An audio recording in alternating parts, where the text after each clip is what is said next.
नमस्कार। इस live session में आप सबका स्वागत है और हमारे साथ स्टूडियो में कर्नल विजयनाथ झा मौजूद हैं। हालांकि ये पॉलिटिकल और फाइनेंशियल दोनों एक्सपर्ट हैं और सेना से रिटायर्ड हैं और आज भी हमारे साथ लाइव में जुड़ गए हैं। मित्रों, अरविंद केजरीवाल जेल में हैं और उनकी पार्टी सड़क पर है। उनकी पार्टी कह रही है कि हम अरविंद केजरीवाल के जेल जाने के मुद्दे को देशव्यापी आंदोलन में कन्वर्ट करेंगे और प्रधानमंत्री के आवास को घेरने की धमकी भी दे रहे हैं। लेकिन आज 23 मार्च है, शहीदी दिवस है और आज इस मौके पर अरविंद केजरीवाल की पार्टी के सारे कार्यकर्ता शहीद पार्क में जाकर के आंदोलन करने के लिए पहुंचे। लेकिन दूसरा नजारा यह सामने आ गया कि भारतीय जनता पार्टी के नेता, बड़े नेता, भारतीय जनता पार्टी के दिल्ली के प्रदेश अध्यक्ष, पूर्व कैबिनेट मंत्री डॉक्टर हर्षवर्धन और वीरेंद्र सचदेवा और भारतीय जनता पार्टी के दिल्ली इकाई के जो जितने पदाधिकारी थे, उनके नेतृत्व में भारतीय जनता पार्टी के कार्यकर्ताओं ने प्रदर्शन शुरू कर दिया राजघाट पे। वो राजघाट पहुंचे और बापू की पुण्य स्थली पे माल्यार्पण किया और वहां से उन्होंने कहा कि हम भी प्रदर्शन करेंगे अरविंद केजरीवाल की खिलाफ कि उन्हें इस्तीफा देना चाहिए। एक तरफ जो विपक्ष की पार्टियां हैं वो कह रही हैं कि हम विरोध करेंगे और अरविंद केजरीवाल को इस्तीफा देना पड़ेगा। दूसरी तरफ अरविंद केजरीवाल कह रहे हैं कि हम किसी भी सूरत में इस्तीफा नहीं देंगे। हम आपको एक वीडियो दिखाना चाहते हैं। प्रभात, अगर आपके पास वो वीडियो है जो मैंने भेजा है आपको, वो अगर आप वीडियो चला सकें तो चलाइए। रात में भी हम चलाने की कोशिश करेंगे, लेकिन अभी हम उसको दिखाना चाहते हैं ताकि दर्शक ये देख सके कि अरविंद केजरीवाल का जो पुराना स्टैंड था कि कैसे उन्होंने कहा था जब वो आंदोलन कर रहे थे तो उन्होंने जिक्र किया था कि कुर्सी में ही कुछ समस्या है और जैसे ही लोग इस कुर्सी पर बैठते हैं कि चिपक जाते हैं। और ये पहले वीडियो बाइट सुनिए, उसके बाद हम बातचीत को आगे बढ़ाएंगे।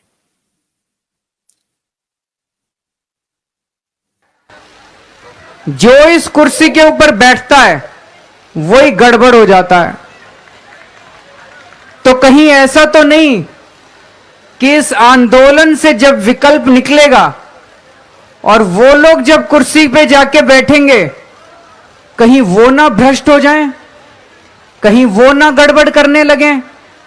ये एक भारी चिंता है हम लोगों के मन में। हमारे मन में बहुत डर है कहीं ऐसा ना हो कि इस आंदोलन से जब राजनीतिक विकल्प खड़ा हो तो कहीं उसमें से भ्रष्टाचार को जन्म देने की कुछ प्रवृत्ति निकले और ऐसे गलत लोग निकलें।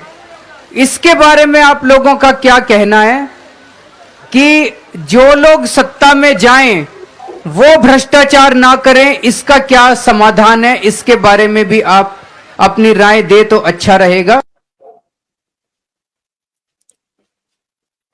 कर्नल साहब, अरविंद केजरीवाल आंदोलन के दौरान अपने समर्थकों को संबोधित करते हैं और वो कहते हैं कि साहब, जो लोग भी सत्ता में जाते हैं वो कुर्सी से चिपक जाते हैं। अब अरविंद केजरीवाल की पार्टी खुद कह रही है कि अरविंद केजरीवाल को इस्तीफा नहीं देना है, तो कैसे, क्या जेल से चलेगी सरकार?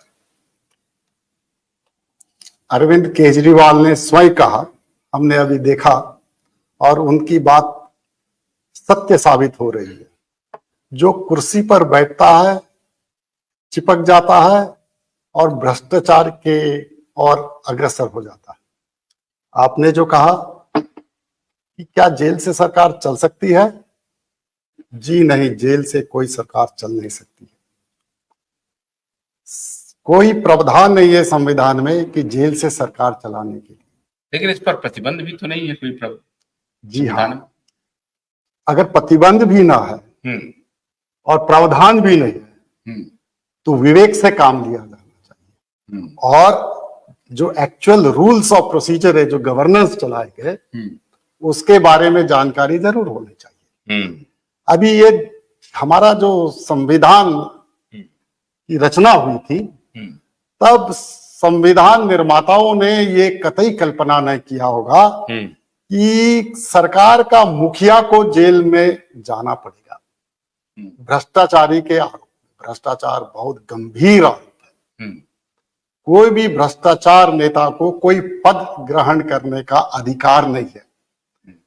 क्या कोई जेल में व्यक्ति जो है उसे आप मुख्यमंत्री पद पर अपॉइंटमेंट कर सकते हैं? कभी नहीं करेगा। उसको आप कैसे ओथ दिलाएंगे? उसका शपथ ग्रहण कैसे रहेगा? क्या गवर्नर साहब जेल में जाएंगे? क्या जेल मैनुअल में प्रावधान है? जी नहीं, जेल मैनुअल में कोई प्रावधान नहीं है कि किसी का वहां शपथ ग्रहण हो। वैसे ही जेल का जो मैनुअल होगा उसमें कोई प्रावधान नहीं है कि जेलर को क्या राय, जो कैदी है उसको अधिकार है कोई सरकार चलाने का। भाई सरकार चलती कैसे है? सरकार एक व्यक्ति नहीं होता है, सरकार काउंसिल ऑफ मिनिस्टर्स होता है। क्या कैबिनेट की बैठक दिल्ली के जेल में होगी? हो सकती है, उसे तो घुसने ही नहीं देगा, क्योंकि पहला आएगा कि कैदी का अधिकार क्या है, वो कितने व्यक्ति को मिल सकता है। कल ही क्या न्यायाधीश ने आदेश दिया है कि ये 2 बार अपनी पत्नी से और अपने वकील से मुलाकात कर सकते हैं। उन्होंने बाकी मंत्री को तो अधिकार नहीं दिया है। तो मंत्रिमंडल का बैठक कैसे होगा? फाइल्स कैसे भेजेंगे? कोई डॉक्यूमेंट तो जा नहीं सकता जेल के अंदर। तो संवैधानिक संकट खड़ा हो गया और सरकार नहीं चल सकती है। जी नहीं, मेरे कहने से व्यवस्था मूलक सवाल है ये। जी हाँ, सवाल चलिए। गन्ने की कड़ी बुनियाद, जिसे मराठी में खुडक्या और कुछ उत्तर भारत के क्षेत्रों में खुटकी भी कहा जाता है, उसे केवल भोलानाथ का 2-in-1 बैटरी ऑपरेटेड हार्वेस्टर कम ब्रश कटर आसानी से और बिना रुकावट के काट सकता है।